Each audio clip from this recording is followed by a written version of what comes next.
I am joined as ever by Laure Jackson. Hello, Anne. Hi, it is great to be here.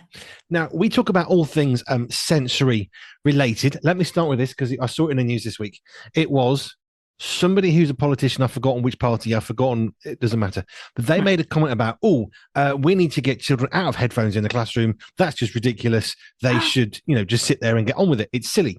Is basically a summation of what they said. Now, my immediate thought was, what planet are you on? And then it seems a lot of people also said, seriously, what now? So not what are your reflections on that, but Hmm. I guess for people who are not me and don't have the luxury of spending an hour with you every week, why do we need to understand that people might need headphones or go and sit in a dark room or sit on a bungee cord or sit and swing? Because to the most people, that's just odd behavior. Now, I know it isn't, but I've had the privilege of spending an hour with you for the last 2 years. So how do you help people, before we get into today's topic, understand the reasons why in 2025 those are actually valid, and actually making a child sit for 8 hours a day in a school silent at a classroom may not be the best way of learning? Mhm.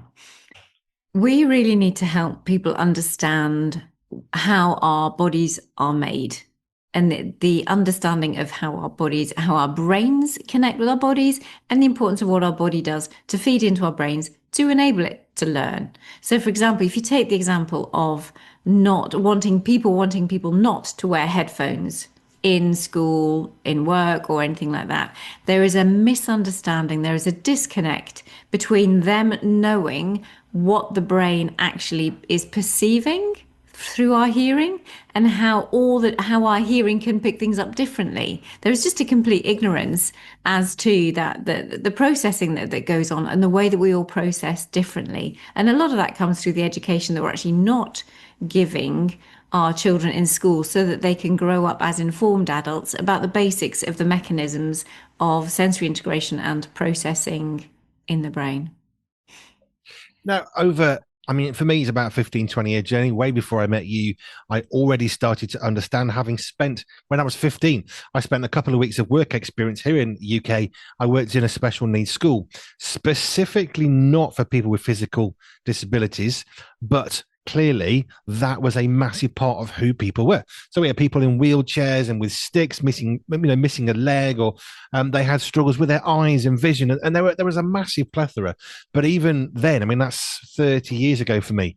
I started to see people need to do them differently. Because if you will think of, a man with two legs, two arms, head, two ears, two eyes, no glasses, well, of course, that's kind of the norm. But of course, when it comes to sensory health, we may not see a physical disability in that man with two arms, two legs, able to walk and run, but there may be sensory processing issues, which are, of course, essentially like a mental problem. They are invisible to our physical perception. Mhm. Therefore, that person may well have an inability to hold a pen, hold a piece of paper, be able to walk in a straight line without being able to focus on something so they don't fall over and bounce off the walls. So there's going to be struggles. But of course, with sensory health, we don't necessarily see big sign. Yes, this person has issues with over processing sound or over processing touch, because there's no obvious walking stick or wheelchair for that. Yeah, it is one of the most hidden disabilities and one of the most hidden issues. Not so keen on the word disability necessarily in this way, but it can be very disabling in the society that we're in. So yeah, it is very hard. This is something that is unseen from the outside, and it is only behaviors that tell us when people get more anxious, or they get a bit more stubborn, or they get a bit more controlling, or they avoid places, and they're not so socially adept. They don't join in with things in the same way. So it's all the behaviors that people have to second guess as to what is going on when they don't know. Sometimes they know there's a sensory processing issue underneath it, but a lot of people won't, because that's not part of most people's education. Or we learn about the five senses, but actually we've missed two, three, four more important ones that we can keep adding, because there are more than the typical eight that I normally oversee and seven that I definitely work with, rather than just the five: the sights, the sounds, the touch, and the smell and the taste. We definitely need to be getting to seven senses to be teaching people about, if not the eight, the major ones. If you see somebody who is unable physically to hear, which I can now understand is different from inability to process sound, because that's a different problem. But if somebody can't hear physically, see, I've learned something in the last 2 years. If they can't hear because they have a complete 100% deafness, I can watch them from afar and see that they are deaf. If they are trying to communicate with somebody, because there's particular noises they make with the mouth because they can't hear the same way that we would. There's particular, I mean, sign language is an obvious one. You know, the hands, I'm not going to try, I don't know. The hands are moving, doing sign stuff. So we can see physical symptoms, markers, clues as to what's going on. But when you're talking about somebody who isn't physically deaf, so they don't have 100% inability to hear, but they have 100% inability to process hearing, now it's a whole different visible obviousness of something they're struggling with. Yeah, that was one of the first things. It was a special school, ironically, one of the first places where I went into to speak about sensory processing, because they were a typical special school and hadn't had much information about sensory processing, just because that's the way it was at the moment, or it is at the moment. Things are changing, thankfully. But the biggest thing that they also said to me was, we have a child and we've spent ages trying to get their headphones off them, or their ear defenders off them, because they thought it was such a strange thing. Now, we are talking 10, 20 years ago, but we need to understand, we need to take the time to realize what this actually means for people.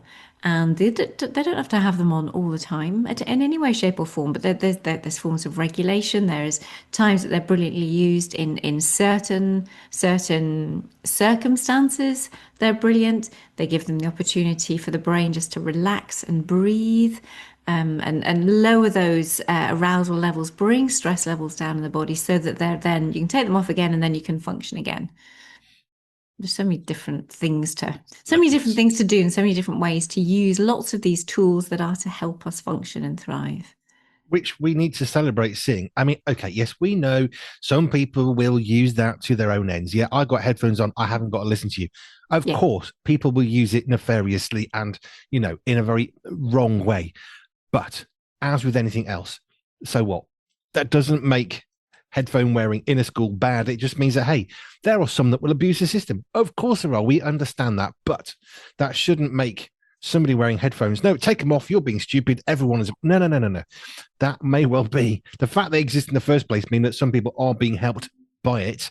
And unless we're an expert, we really shouldn't be making comments. Yeah. Or even like that, there are some people think, oh, well, we'll do this. We'll put it on for 10 minutes or for 20 minutes because they've heard through Facebook or down the line that this is what the kind of thing we do. And it's just like, I understand the principle. I appreciate the heart of what you're trying to do. But actually, let's get a proper assessment done first. Let's have a look at things properly. Don't just come out with some of the pat things that are out there in society because you think it's a good idea. Please contact someone so we can actually look at these things and make it workable and honouring and respectful and make a difference for that person. It's the issue of the internet, Doctor. I read it one time, therefore I know.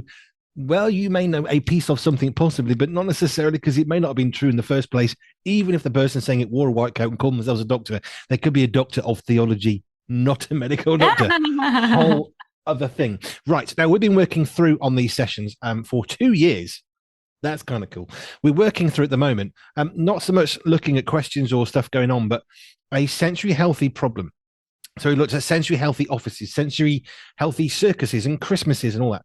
I have one for you today because it's very much in my mind. We've done outdoors, we've done travel, all that, airports. Sensory healthy hotel stays. Because there's a lot you can't control. For example, the heating is always 85 billion degrees for some reason, or it's like minus 85. So there's all these things you cannot control. Is it dusty? Is it not dusty? Is it clean? Is the toilet clean? Is there soap on the left-hand side or the right-hand side? And is the floor being clean? Is the chair in the wrong place for you? Is the bin got stuff in it and it's supposed to be clean and it freaks you out? All these things, he says, as a man who doesn't stay in hotels that often, they can affect us. But I guess this one is interesting because we are arriving into a domain that we have basically zero control. We can't prepare for exactly that room. That's impossible. I've looked at the hotel's photos. Do you know what? I've never stayed in those rooms yet. Let me just put it that way. So all that sort of the preparing that you would, regularly suggest as a sensory health expert, you can't do with any certainty. So sensory healthy hotel stays. Yes, sensory healthy hotel stays. That is my experience. I do a lot of hotel staying. I think with coming from a little island, I travel a lot, and certainly now. And it's I'm here, there, and everywhere. And I do have a kind of routine when I go around. Go around the room. Absolutely, as you say, I do try and find the hotels where you can look at the room that you are actually buying or that you are purchasing. There are some websites that are superb for that. So if they're not matching the picture with the bedroom that you're going to be in, then yeah, have a little caution about that. But yeah, try and find the right room. But I do go around, I have a look and I hear, I listen, I pay attention to the air conditioning or the heating system to say, is that going to affect me overnight? I do have my earplugs. Sometimes I bring my little eye things, but my vision's not so much of a problem, so I don't need the eye blackouts. But I do have a set. I have a few sets in case I feel I need to take them out because the actual blackouts of the curtains of the rooms that I'm living in or staying in might not be there. I have a feel of the weight of the duvet and I go around and I unhinge it because it's really hard for me if it's too tight. My legs don't have that room. It's that proprioceptive tactile feedback. I need my quilt to be a certain way, and I appreciate it being a certain height. And then you've got the pillows, and then the height of all of those. And then, as you say, all the bathroom stuff and how you open the taps and how far away the toilet paper is from the sink and what you've got to hold on to get in and out of the shower or the height of it. And yeah, we could go on. It's fascinating. It's absolutely fascinating looking at it all. But yes, go and tell me about your quilt experiences then. There's something in there. Only because if I don't know who thinks this is good. I guess it looks pretty on a postcard, but when they get the duvet and they kind of bolt it in place, so the only way you're going to get in that bed is never without taking the entire thing off. Like who sleeps like that at home? It's like shoelaces. When you buy a pair of shoes for the first time, what do? Rip out the laces, because which person thought anybody was ever going to wear shoes like that? Seriously, it's stupid. And it's the same with the bed. Like really, why would we want it that tight? Because unless you're going to stick a ruler in there, no human being is going to fit in there, not ever. Sorry. Oh, I just need to gather myself. That's so funny. Yeah. So, yeah, I'm so glad I'm not alone because sometimes you do these things. You think, is it just me? But no, you're right. Unless you are a ruler, you will not fit inside there. But the weights and the warmth. Really important to see if you can control the temperature. And then also the lighting in hotels is one of my personal bugbears because I like to have a lot of light, and a lot of the hotels have a lot of they don't have the main light in the middle of the room. I mean, it looks beautiful. It's very cozy. It's a lovely feel, but I just need to be able to see what I'm doing. So I go around and I switch all the lamps on all the way around, all the way around if they have any lamps, just to get light, or I do things in the bathroom because they've got proper lighting, in the bathrooms, and the bedrooms are all dim. I understand that, but if it's not daylight, I struggle because they don't seem to have bright lights in the actual bedrooms itself. So torches are really helpful. I use my torch on my phone, thinking I really shouldn't need to do this. This is a hotel, but yeah. But this is the thing. We're going to a hotel. We've paid in advance for the lighting to be working. Why is it the only lighting that exists as anywhere near sensible for human capacity to exist is in the bathroom, where you don't want to be because there's supposed to be a TV in a loungy area? So yeah, let's just sit in the dark, shall we? Like really, because that's what I do at home. I sit in the dark and walk around and bounce off the walls. That's normal. It's not just me then. Oh, what else have we got about hotels? So the sights and the sounds. I'll tell you, it is really interesting that the whole bathing experience. And I have to say, most of the time, the hotels that I'm in, the showers are super if you get the right, if you're not at the end of the whole heating system or something. Yeah. where it's really lovely if you can get the right temperature. The pressure, I like quite a hard shower, so that normally works well as well. But for some people who might have more body awareness issues, climbing in and out and over a bath, because they're mostly over bath showers, Mm. that can be tricky.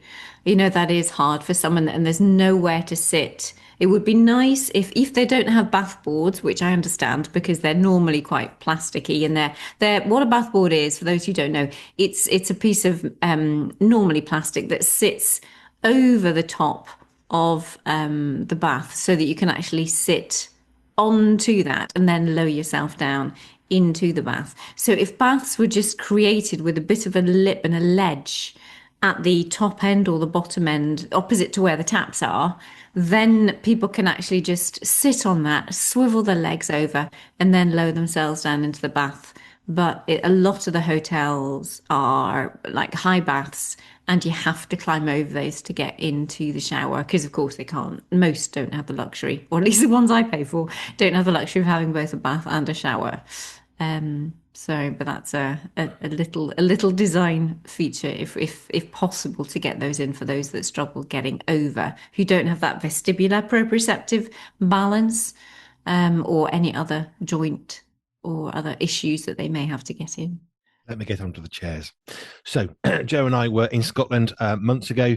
We stayed in a hotel, and I don't quite know who designed the chair. I expect it's somebody who thought, I'm going to make a chair that is the least comfortable possible for a human being in order for you to never use it. For it'll last a long, long time. I have to assume that, because honestly, what else was it for? It looks normal.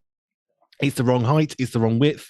There's no back support. It leans really far back. So you're sort of, trying to pull yourself forwards the whole time. Sort of, yeah, I'll just sit here then. Like, I know it needs to look postcard perfect, because then they can get more sales. We know it's going to be middle of the road. So the mattress isn't going to be really hard or really soft. It's going to be in the middle for the majority of people. But is it not too much to ask to say, please, can we have chairs that we can sit in for an hour without having to go for a walk because we're now stiff from the chair? That is a new experience for me. I am really fascinated as to what your chair actually was. That's quite something. It looked normal. It was just a normal chair with sides. It had a cushion and a back, and everything about it was like a tub chair thing. It looked normal until you sit it and you think, who created the angle? Was this the broken angle copyright that you were allowed to have for a chair because it was cheap? Because seriously, this is not a chair that I want to sit on for more than about 5 minutes. So we ended up sitting on the bed. Yeah, I went to, actually, this was a gym at a hotel. So it wasn't in the hotel itself, but it was just outside the gym. And something had happened to their bucket seat. It was like a tub seat thingy. And I thought, you probably haven't actually sat in that, because it's really not comfortable. It's really not a nice experience. So I was able to go to the hotel and say, I'm not sure, because it looks lovely, where it's positioned. But I'm sure they would like, if it is there as an implement to use, as in a chair to sit on, that it might be quite pleasant and pleasurable for the guest to do so. So I went to the front desk and I explained and said, perhaps you might like to try it, just in case it's me. Trying to be as diplomatic and as tactful as possible. And needless to say, the next time I went, it wasn't there. So they'd replaced it. It makes me wonder, people's bedrooms are pretty much the same. You go to, I don't know, a department store with a bed section. You're going to have beds, bedside tables. There'll be something for the back so they can sit in bed. You go to a hotel, nothing, just a shelf 4 foot from your bed. I understand that they want a room that can be a double bed or a twin bed or a family room. The more repurposing they can do, the better. I get that, and that's fine. We understand that. But can we not have a bed like a normal bed, and a chair like a normal chair, and a table like a normal chair that you can sit at? Like, I don't think that's too radical a concept. And yet I've been in quite a few hotels, and it always seems to be the same.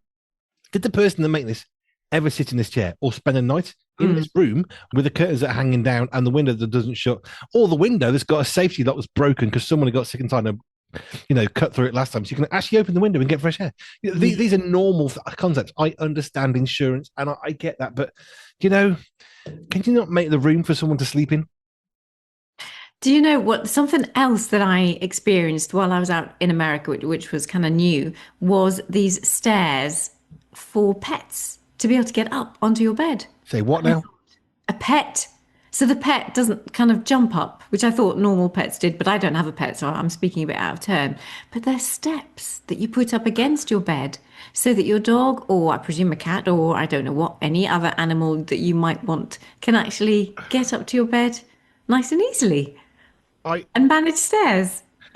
So I thought this was a completely new one on me this year. So I know in America you can have your emotional support animal. So someone took a Shetland pony. Does that mean you can take your Shetland pony into the hotel onto the bed? Because I think it's going to break the bed.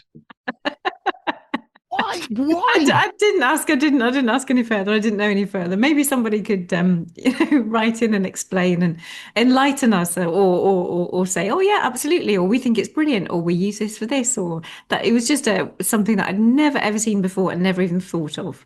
I find that very baffling. Are you sure it wasn't for little children? No, I was told it was a pet. So for a pet, but like, I think Right. I was that shocked I didn't really pursue the conversation.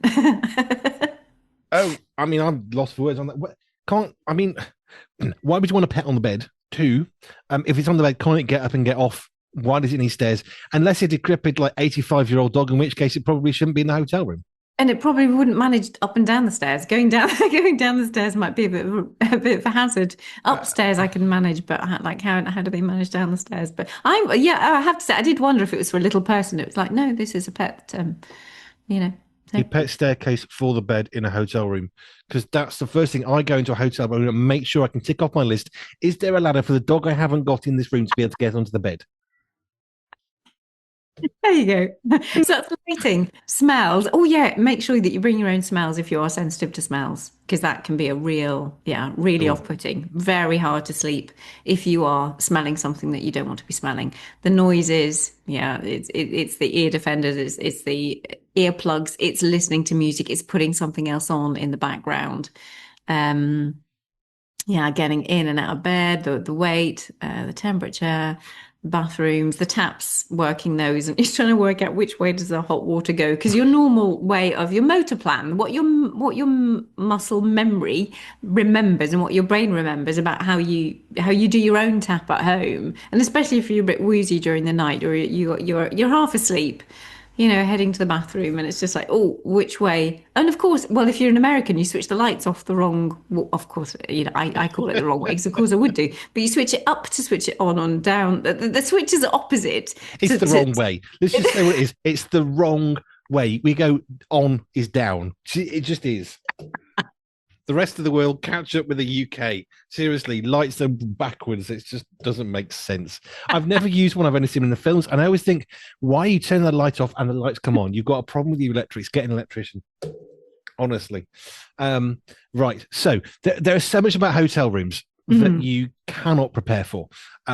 You can't prepare for noisy neighbours who come home at 3 o'clock in the morning drunk into the room. You can't plan for that. You can't prepare for the dog that's not allowed on site that's next door barking that the front desk doesn't want to deal with. Had that one. No, it's not a dog. Yes, it is. That's a very weird sounding fish. So Whoa. I think there are all these issues that you cannot plan for. So most of what you would say to people is prepare, plan, look at photos. I mean, I've been in a few of the chain hotels. I have never ever seen a room even remotely close to what they say it's like, because of course they're not going to show you anything other than the most perfect room, which they probably don't do anything with apart from take photos for. So and they always say, don't they, this is an approximation. The actual room might vary. Yes, like different hotel chain vary. So how do you prepare for a hotel room that you cannot actually fully prepare for? Yeah, I think it is that expectation that this, forewarn them that this may not look like what it's presented to be at the moment. So I think there's an expectation that won't be there, but at least there should be some basics of bed. It is going over the things that should be there. The bed, don't even know whether it'll have a desk. Don't know. It should have like bedside tables. That's typically, I think the most budget I've stayed in has just been a bedside table and a bed and a pillow and the quilt. And then you go out for your care. I think if you talk through all the various scenarios that might be there and make sure that someone has their special blanket or their smells or something that they like to listen to, bring the things that they do want and that they can place around the room or can place in the bed with them so that there is that enough security. We talk about a security blanket for good reason. It's not just for little children. Security blankets, we all need things that make us feel safe and comfortable and relaxed. And just put it in, bring an extra bag, bring an extra hotel bag like you would for those going to hospital. You have your hospital bag and you have your hotel bag. There are things that are important to you that will help your sensory health, that will help your mental health, and ultimately just help you thrive in better health all over by having your own things with you and things that are important. I have an emotional support teddy bear. Yeah. Not ashamed to say that at all. It goes everywhere with me. The one time someone forgot, I don't pack my own stuff anymore because I'm always packing the car. So I don't pack personal stuff. My wife does that, Joe. And the one time she didn't pack my teddy bear, I was quite miffed. I was put out. Like, where is Mm. it? I had that when I was trucking all around the country, and it always goes with me. And I don't care if anybody thinks, oh, he's got a teddy bear. Yes, I do, because it's got special meaning. It sits in my bedroom on a shelf, or it goes with me wherever I go. I was chatting to a lady on the plane coming back from the States, and she was talking about when she left her child's teddy back at the hotel. And it was quite a fun thing that the hotel actually had dressed the teddy up and they'd put it in with a cocktail stick and like a little drinks as if the teddy was having a lovely time on a holiday. So not for the child to get distraught that she'd left her teddy Oh, behind, lovely. that they were going to send Teddy back, but that at the moment Teddy was just sipping a lovely cocktail by the pool. And so it was so funny. It was so lovely. And I thought, oh, that's just a lovely touch. And yeah, they got the Teddy sent back through the post. Lovely. There are things we can do. There are things we can prepare for. The most important thing I've just heard is prepare for the fact you can't prepare for Mm, everything. So yeah. find something that can be a visual or, I mean, smell is good. If you got something, think about the person after you in the hotel. Nothing too strong. Don't start sticking, plug-in air fresheners. Very Mm. bad idea. Personally allergic to those, so I would not be breathing if I was the next person in that room, even if it's been cleaned. So do think about the next person, but something that can remind you of, I suppose, your lounge, your home, your play area, whatever might work for you. That's quite good. But I think the most important thing you said was prepare for the fact you can't be prepared fully, Hmm. Hmm. because that, ironically, that is something you can prepare for. The fact that you can't be prepared, because here's the bedroom, here's the door, here's the window. Well, if it's not like that, they're going to freak out potentially. But if you Mm. say we just don't know, I suppose you could treat it as sort of an entertaining thing or an exciting journey. I guess maybe an exciting journey all the way there. So you've got lots of. I mean, would it help to have lots of new things, or would it just be better to have everything the same until you arrive at the hotel? Or would that depend? It does depend. I would limit the newness. If you already know that someone is a little bit more anxious when things are different, then I would where possible, limit. My approach would be to do it. There are some people that might do it the other way around, and it's just like, oh, let's go for it. Because actually, by the time they get there, they'll be that overwhelmed with all the newness that they won't care, and they'll just. But I think they'll just shut down, and it won't actually be any good for them at all. So yeah, no, I would always be the one of let's not let's just try and protect the systems where we can. Try and keep everything as normal, as much as possible, and as routine as possible until the change needs to happen, but be preparing them that the change is on its way, even if it's just the hour before. Because sometimes if you give too much preparation and too much notice, the anxiety can hit the roof days before you've even gone to where you want to go to. And that's not helpful either. So it's just mentally prepare for what you'll do when you think the time is right. Prepare for the unprepared is not a silly thing, because we Mm. can make ourselves ready. And I guess it's being honest as well. If somebody really can't cope with a new smell or a different smell or a lack of the consistency, yeah, I can understand that it helps to help them to understand, we're not going to have everything exactly as it is. So let's be prepared for that, I Mm. suppose, and calming them down as much as possible, because you just don't know whether the room is going to be hot, cold. You might want the other, whether it's going to be noisy or quiet. Maybe that nice poolside view is on the other side next to the motorway. There's all Mm. these things you can't fully prepare for Mhm. as much as you might want to. Even if you pay for the right room, it's out of action. Yeah. There is a limit, and hotel staff, they work hard, but there is a limit to what they can do for us when they're really really busy. So yeah, there you are, sensory healthy hotel stays. I wrote it down and everything. Hey, well done. But this is the thing, though. There are parts of life that we cannot fully control. And Mm. if we don't surrender that control sufficiently, we're going to get in more of a state when it isn't what we wanted, expected, paid for, perhaps. But actually, you do need to have a bit of flexibility, even if you don't have sensory health issues. Because Mm. you know what? It ain't going to be what you want Yeah. necessarily, unless you're buying a house, fitting it out for your stay. Since Yes. that's not for the most of us, we've got to go a little bit more flexibly. Yeah, yeah, and treat the other people because it can be really hard, I think, for some of the hotel staff. And they will do that. Hotel staff are geared to treat you really well. It is normally their job to. They want you to have the best day possible. They want you to be the most refreshed because that's how they will get their repeat customers and their business will continue. So it is absolutely in their interests to help and to serve you. But there are times with your own stress in the context of everything, if you can be as kind and as polite in the process, that will be so appreciated. I know that one of our just with some of the flights, going back to the kind of combinations of flights and hotels, when the flight back was cancelled at 11:30 at night, there was one chappie that was behind me in the queue who was obviously going to find it difficult that his overnight bag had actually already gone packed in the plane. And so what was he going to do? And I was thinking, you just wear your clothes kind of thing. It wasn't a big thing for me because I just thought, well, you have to do what you have to do and that's it. But you could tell the anxiety in this poor chap that he was not going to have a toothbrush, that he was not going to have. And I thought, well, there's other ways you can brush your teeth and, so, but I've been used to that. I'm used to traveling. I'm used to that flexibility, but it is hard. And he was trying very hard not to take it out on the staff, but you could tell there was definitely friction there, and that's hard. So it's just within our own, when we're so absorbed in ourselves, if we can pause for a moment and just think there is another human being on the end of our anxiety who will receive it, and how can we do to limit the damage and the awfulness of the situation for them just as much as it is for us. I guess the other reality is if you're meeting someone at the airport and they're behind the desk and they've got to say, sorry, your flight's cancelled or we've lost your luggage, or you go to a hotel, you arrive and it's not being cleaned. The reality is the person who you're speaking to does not want you to have a bad day. The reason being, even the laziest of people that we might encounter don't want you to have a bad day because it's more work for them. So they really want it to be good. They really want you to enjoy yourself. They really want it to be easy because then if they're lazy, they can go back to being lazy. Hey, they exist. We know that any career sector.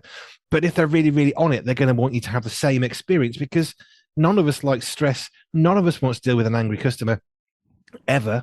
So we all want it to be good. And if it's not good, don't take it out on the person you see first because you can almost guarantee it's not their fault.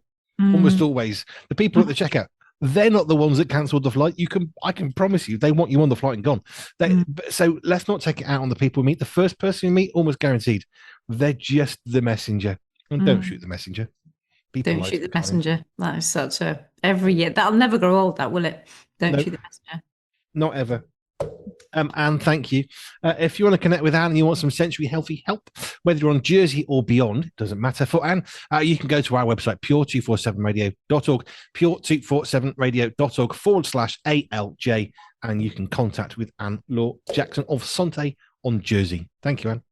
Thank you. See you next time.